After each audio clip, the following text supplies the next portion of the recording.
La vie, c'est une succession de choix et de virages. Il y a ces petits choix du quotidien et il y a ces grands choix de vie qui nous changent pour toujours. Il y a ces petits virages du métro sur la route du boulot et il y a ces grands virages qui emmènent vers des terres inconnues, vers des projets à construire et des personnes à servir. Partir avec Fidesco, c'est oser faire un grand choix et prendre un grand virage avec sa foi, ses talents et son cœur. Les besoins sur le terrain sont immenses et quelque part, votre présence peut tout changer. Pour en savoir plus sur le volontariat, inscrivez-vous à l'une de nos visiodécouvertes sur www.fidesco.fr. Dans l'évangile de Jésus-Christ, selon saint Marc.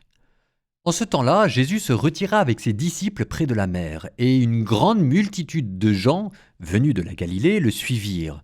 De Judée, de Jérusalem, d'Idumée, de Transjordanie et de la région de Tyr et de Sidon, vinrent aussi à lui une multitude de gens qui avaient entendu parler de ce qu'il faisait.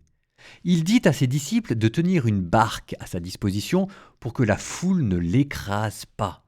Car il avait fait beaucoup de guérisons, si bien que tous ceux qui souffraient de quelque mal se précipitaient sur lui pour le toucher.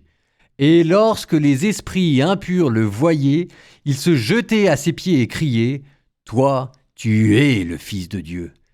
Mais il leur défendait vivement de le faire connaître.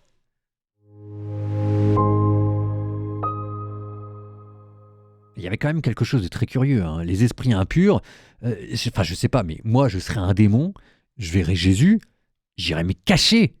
Je suis pas un démon, je rassure tout le monde. Mais on se dirait c'est la réaction normale, naturelle. Et là, vous voyez les esprits impurs, au contraire, dès qu'ils voient Jésus, ils se jettent à ses pieds et écrient « Toi, tu es le Fils de Dieu ». Mais ils cherchent quoi ? Ils cherchent la bagarre. Et évidemment, après, ils se font expulser parce que de toute façon, ils savent bien qu'ils n'auront pas le choix. Alors, qu'est-ce qui se passe ? Comment ça se fait que les démons, ils arrivent comme ça vers Jésus ? C'est comme s'ils étaient attirés par Dieu. Et ça vous montre aussi la psychologie cassée des démons qui, d'un côté, haïssent Dieu, d'autre côté, sont admiratifs et séduits par Dieu. Sauf que dans le même moment où ils sont séduits par Dieu, ils le haïssent. C'est comme si ils reprochaient à Dieu d'être Dieu. Je ne sais pas si vous voyez ce que je veux dire. Parce qu'il y a une grandeur dans Dieu. Il y a une beauté en Dieu, et évidemment que les démons le voient et le voient mieux que nous, eux qui sont des anges. Et ils continuent d'être attirés par Dieu. Mais justement, au nom de cette grandeur et de cette beauté qu'il y a en Dieu, ils se mettent à le haïr parce qu'ils estiment que Dieu n'utilise pas à bon escient sa grandeur et sa beauté. C'est quelque chose de très particulier, hein. Alors, il y a quand même aussi une leçon derrière. Il y a une leçon, c'est que si vous mettez à ressembler à Dieu, si vous vivez l'évangile au plus proche, et un jour, c'est aussi vous qui attirerez les démons contre vous. C'est un peu terrible ce que je vous dis là, mais vous savez, plus on devient bon, plus on devient semblable comme Dieu, et plus la lumière devient lumière, et plus les ténèbres deviennent ténèbres, et plus on vit dans une vie dans laquelle il y a du contraste. Nous, pour l'instant, on vit dans une sorte de clair-obscur. Les saints, eux, vivaient sous le soleil de Dieu et dans l'ombre du mal.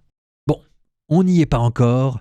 En attendant, nous assistons avec sidération à ce combat perdu que mènent les démons contre le diable, en remerciant Dieu d'être ce qu'il est et en lui demandant de jeter un regard plein de miséricorde sur ce que nous sommes.